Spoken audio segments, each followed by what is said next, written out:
প্রশাসনিক স্তরে ত্রিপুরা পুলিশের বড়সড় রদবদল। ইতিমধ্যেই কিন্তু একটি নোটিফিকেশনের মাধ্যমে জানিয়ে দেওয়া হয়েছে একাধিক ওসি সহ 12 আধিকারিককে বদলি করা হয়েছে। অবিলম্বে নতুন কর্মস্থলে যোগদানের নির্দেশনাও জারি। ত্রিপুরা পুলিশের ওসি সহ মোট 12 জন আধিকারিকের বদলি।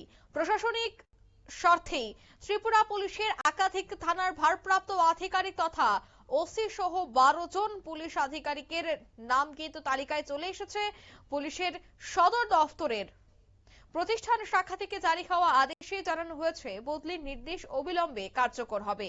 আদেশ অনুযায়ী বিলোনিয়া থানার ওসি ইন্সপেক্টর সঞ্জিত সেনকে পশ্চিম আগরতলা থানার ওসি হিসেবে পদায়ন করা হয়েছে।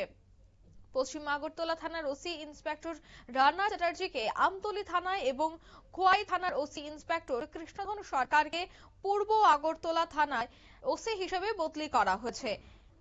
এছাড়া আমতলী থানার ওসি ইন্সপেক্টর পরিতোষ দাসকে এনসিসি থানায়, বাইখোড়া থানার ওসি ইন্সপেক্টর বিষ্ণুচন্দ্র দাসকে শ্রীনগর থানায়, পশ্চিম জেলা থেকে ইন্সপেক্টর সবিমল বর্মনকে বিলোনিয়া থানার ওসি হিসেবে দায়িত্ব দেওয়া হয়েছে। অন্যদিকে শ্রীনগর থানার ওসি ইন্সপেক্টর অরুণোদয় দাসকে বাইখোড়া থানায় এবং এনসিসি থানার ওসি ইন্সপেক্টর প্রচিত মালাকারকে খোয়াই থানার ওসি হিসেবে পদায়ন করা হয়েছে। একই আদেশে 4 জন মহিলা পুলিশ আধিকারিককেও বদলি করা হয়েছে।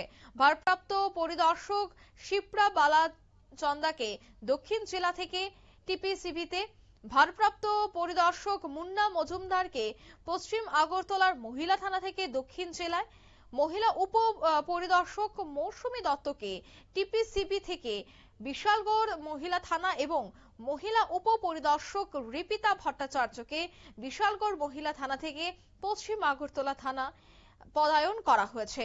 পুলিশের মহাপরিচালকের স্বাক্ষরিত এই আদেশে সংশ্লিষ্ট সকল আধিকারিককে অবিলম্বে নতুন কর্মস্থলে যোগদানের নির্দেশ দেওয়া হয়েছে এবং এই বদলি কিন্তু একেবারে স্বাভাবিক, কারণ সময়ে সময়ে বদলি হয়, এটাই নিয়ম এবং সেই নিয়ম মেনেই কিন্তু এবার বদলি হয়েছে।